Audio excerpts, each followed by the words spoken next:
यज्ञीय कृच्छा. यज्ञीय कृच्छा चूर्ण किडनी स्टोनसाठी अत्यंत उपयोगी आहे.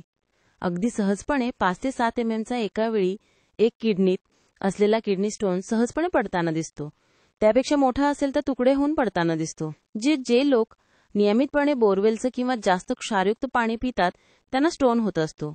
आणि उपाय म्हणून ते रेग्युलर काही ना काही म्हणजे मार्केटमध्ये उपलब्ध असलेले गोक्षूर चूर्ण किंवा गोक्षूर टॅबलेट अथवा इतर वेगळ्या प्रकारची औषधे घेऊन टेम्पररी आराम मिळवतात.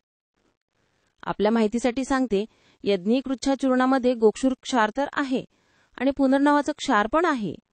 याशिवाय आणखी काही दुर्लभ वनस्पतींचे क्षार सुद्धा आहेत की जे किडनीतले स्टोरेज किंवा किडनीमध्ये जो काही कचरा असतो त्याला बाहेर काढण्यासाठी मदत करते. दुसरी सर्वात महत्त्वाची गोष्ट, एकदा स्टोन पाडल्यावर पुन्हा स्टोन होऊ देत नाही. यज्ञीय कृच्छा चूर्ण आमच्याकडून 12 ते 15 वर्षांपूर्वी एकदाच घेतले होतं.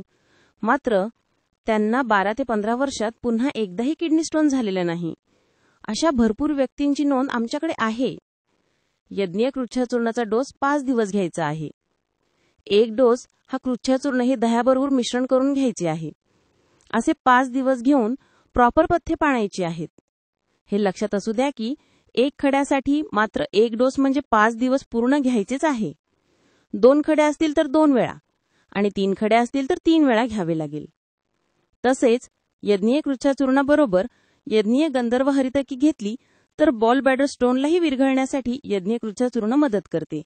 त्यामुळे अत्यंत उपयोगी आणि गुणकारी आहे यज्ञीय कृच्छा चूर्ण. आणि हो, अशाच आयुर्वेदिक माहितीसाठी आमच्या आयुर्वेदा DNYS चॅनलला सबस्क्राईब